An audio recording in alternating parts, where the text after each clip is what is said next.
Dámy a pánové, dobrý den dámy a pánové, vítejte v mém kanálu a ve hře Shake and the Fidget. Dneska půjdeme do hospody, půjdeme do podzemka a prostě budeme dělat všechno dneska, protože se mi začalo dařit. Chtěla jsem na vás zrovna myslet a chtěl jsem vám ukázat, jak půjdeme do podzemka, ale jak jsem z toho zmyslel a se omylem.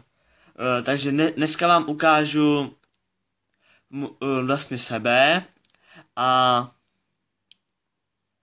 zbrojnu, jaké tady máme věci a hlavně jsem vám chtěl ukázat podzemí, protože už máme konečně věž. Sice jsme ještě nikoho nedali, což jako je smula, jak prase. Takže to vám tady máte pro někoho, jako každého zajímá, co je to mody. A tak proto bych vám rád řekl, že v té devíce a proti desce, kde jste sami proti sobě, tak to je fakt tak to byla fakt sranda. Všichni dávají na první pokus, jenom já jsem to musel dávat na 3. A v 8 se sednete všechny. A dneska půjdeme do kláčka, tady vidíte mého babařský bed, který jsem chtěl začal teprve dělat. Tady má jednu epickou věc, což není asi nějak silnej. A teď oni mají všichni jednu epickou věc, ne, to ten má 3 dokonce. Tak kouzelníka si vážíme, ne? Jsem kouzelník. Jo, takže tady vidíte magický válek, který je můj zatím druhý nejlepší. Potom tady vidíte naši družstevnou Kunigundu. To je nikdy vyslovit. Se omlouvám a dneska půjdeme do perníka. Doufáme, že ho dáme, že jsem proti němu nešel, takže čas jsem rovna dodělal věž a už jsem byl pozdě, tak jsem nechtěl do něj jít. Tak chcete do něj jít? Myslím, že jo, už vás slyším. Jo, no vidíte, já jsem šel do jináčího, já jsem šel, potom každého, kterého jsem šel. Víte?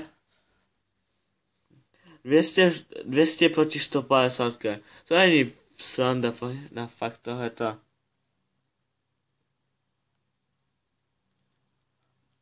Říkal jsem, že má je nejlepší, co omlouvám. Kunigundu, běž. Ty jsi to poprvé vyslovil. Jako ta Kunigunda je docela hezká. A to je jenom pro mě, to musíte poslouchat.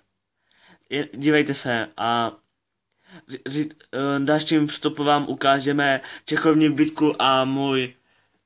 Byli jste 4 na 1 a přece jste bídně podehli. No jasně, když je silnější a vyneželek, jasně, že musí podehnout ty chytáků. A někdo na mě zaútočil. Takže to jsem vám chtěl říct. Moji novinku. Kdyby se chtěl někdo založit a jako. Tak to byla líkovka. Doufám, že jste to stihli, protože já vůbec ne. Jo, kdyby na mě chtěl někdo zaútočit, jako prosanda třeba 2 nebo tak já na něj budu točit zpátky, ale kdyby nějaký můj fanoušek strašně toužil, jako na mě zaútočit, tak byl bych rád, kdybyste na mě udělali. A nebo mi aspoň napsali zprávu, že se díváte na můj kanál, což bych byl fakt opravdu velice rád. Jo, to jsem vám chtěl říct. Jo, dostali jsme se do Nového Čechu, který je sice na 102. pozici, když jsem přikázal, tak byl na 75. Ty jsou to vemeníci, jsou daleko lepší než náš předchozí Čech, takže se vám snad budou líbit. Tady zrovna jsem já. A náš šéf je, kde je šéf, tady je 258, takže myslím, že celkem silný Čech. A kdyby jako někdo, já jsem vám říkal, že kdyby na mě někdo chtěl zautočit, nemůže.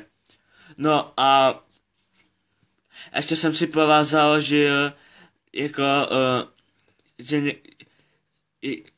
brácha mi říkal, že až začnu oznova, jako tak jsem začal, tak s kámošema jsem se kecal a tak jsem šel na 10 a víte, nejde to skoro poznat, jsem slabší dost, no.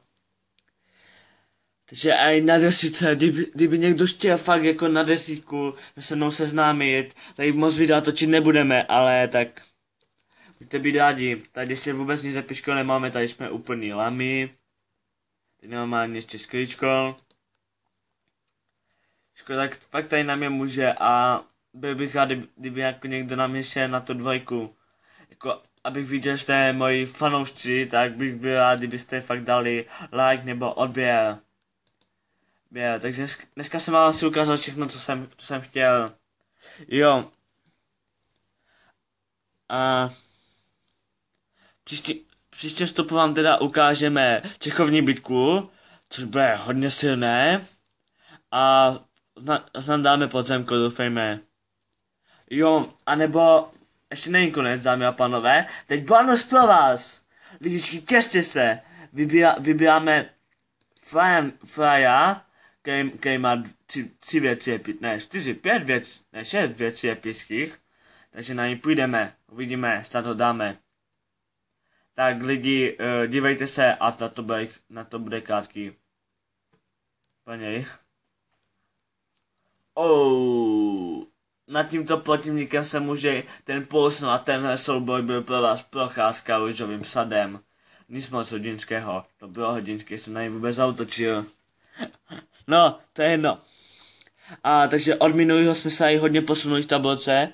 Byl jsem nějak na 100 000, jako a teďka jsem na 9837, takže jsem se hodně posunul od minulého dílu.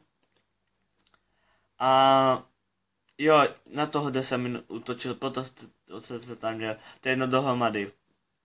Jo, teď jsem dostal koment, že někdo se mě ptal, proč mám tak debilní kvalitu, no. Tak to vám odpovím, protože jsem rozbil přehrávání, tak teďka musím točit před bráchovou kameru, která je na hovno. Tak proto se vám může zdát, že mám takový debilní. No, tak to je konec asi, dámy pánové, to, co jsem chtěl vám ukázat. Tak s Bohem a uvidíme se u dalšího dílu. Další díl do 14 dnů. Tak s Bohem, lidi.